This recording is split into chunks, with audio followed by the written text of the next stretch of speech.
சாய்ராம் உணவே மருந்து. வாங்க இன்றைக்கி எள்ளு சாப்பாடு எப்படி செய்கிறேன்னு பார்க்கலாம். எள்ளு சாப்பாடு நாங்கள் இன்றைக்கி செஞ்சுருக்குறோம். வெங்காயம் தாளிக்கிறதுக்கு, பச்சை மிளகா, கருவேப்பில், எள்ளு, இதெல்லாம் எள்ளு, கடலைப்பருப்பு, வரமிளகா. வாங்க எப்படி செய்யலான்னு பார்க்கலாம். எடுத்து வச்சுட்டுக்கோம்.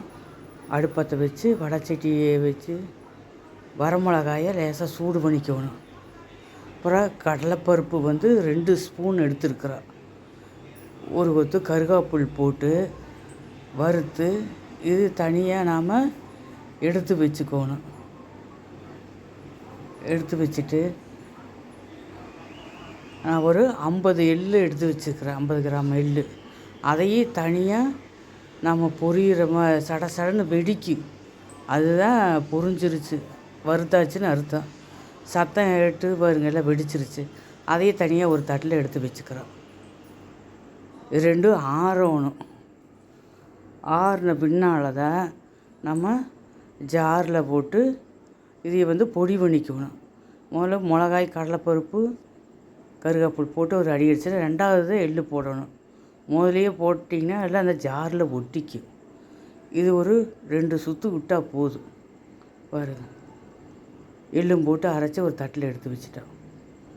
எடுத்து வச்சதுக்கப்புறம் நம்ம வெங்காயம் அறுத்து வச்சுருக்கோம்லங்க, அதையே வடைச்சட்டி வச்சு கடுகு போட்டு 2 கடலைப்பருப்பு போட்டு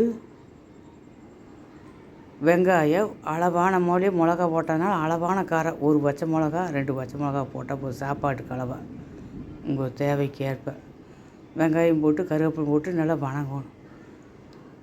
நல்லா வெங்காயமெல்லாம் செவந்து வந்த பின்னால் இந்த வெங்காயத்துக்கு அளவாக 2 உப்பு போட்டுக்குங்க.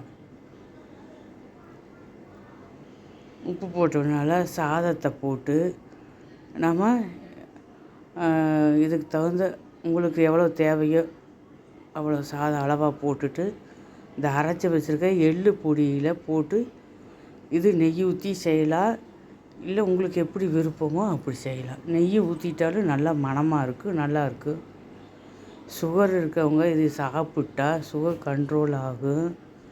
பிள்ளைகளாம் ஹாஸ்டலில் தங்கியிருப்பாங்கள்ல, அவங்களுக்கெல்லாம் இப்படி செஞ்சு கொடுத்தீங்கன்னா அவங்க போட்டு அவங்க சாதத்தில் போட்டு சாப்பிட்றதுக்கு சௌகரியமாக இருக்குது. உடம்புக்கு நல்லது. எப்படி இருக்குன்னு செஞ்சு பாருங்கள். பார்த்துட்டு எங்களுக்கு லைக் கொடுங்க, கமெண்ட் பண்ணுங்கள். டெய்லியும் கூட நீங்கள் அரைச்சி வச்சுட்டு குழம்பு சாதத்துக்கு முன்னாடியே 2 ஸ்பூன் போட்டு ஒரு 2 வகை சாப்பாட்டில் தேங்காய் எண்ணெய் ஊற்றி நீங்கள் டெய்லி எடுத்துக்கலாம். உடம்புக்கு நல்லது. நன்றி.